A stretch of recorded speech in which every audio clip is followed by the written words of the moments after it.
I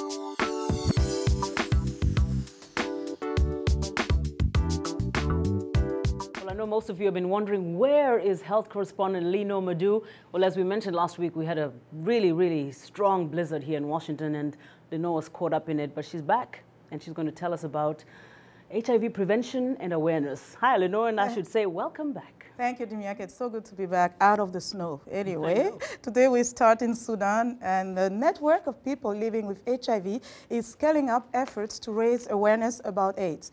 The education campaign aims to reduce the stigma associated with the disease. The Southern Sudan AIDS Commission says it hopes the campaign will encourage more people to be tested. AIDS activists in Zimbabwe have launched a major drive to ensure that the rights of people living with HIV/AIDS are legally binding in the new constitution.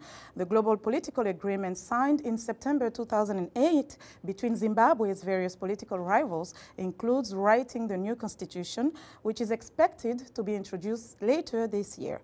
Several advocacy groups are calling for a Bill of Rights that would promote better access to health services.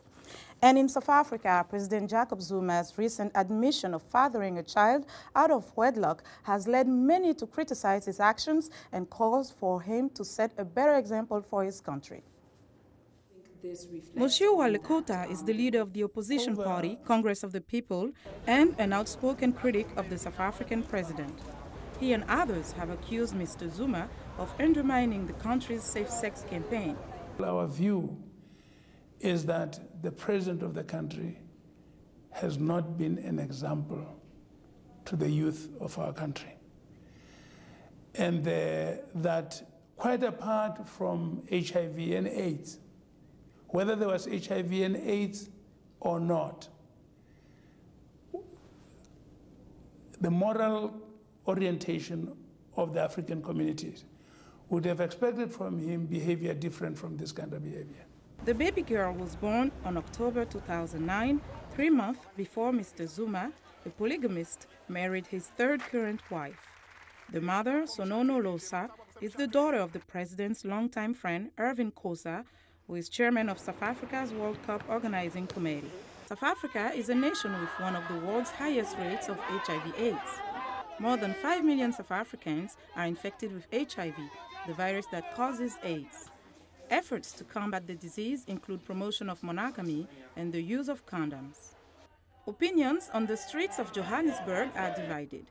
Some residents maintain that the president's behavior is wrong. So discussing, he should set an example, really. So who are we going to complain if maybe there is child abuse or whatsoever? Who are we going to complain to if the president is doing the wrong things? Other residents believe the president's family life should remain private. I won't judge him. I won't judge his rules. I won't judge what he wants. It all depends on both of the families. Depends on the Khoza family and the Zuma family. That's what I think. And President Zuma has apologized for his actions, saying, quote, "I deeply regret the pain that I have caused to my family, the ANC, the Alliance, and South Africans in general." And that's your health report for today. Dimiaki. Well, thank you so much, Linord Moudou. And we missed you. Good to have you back. And for our viewers, of course, Linord is always here Tuesday and Thursday, and she always has the latest health news.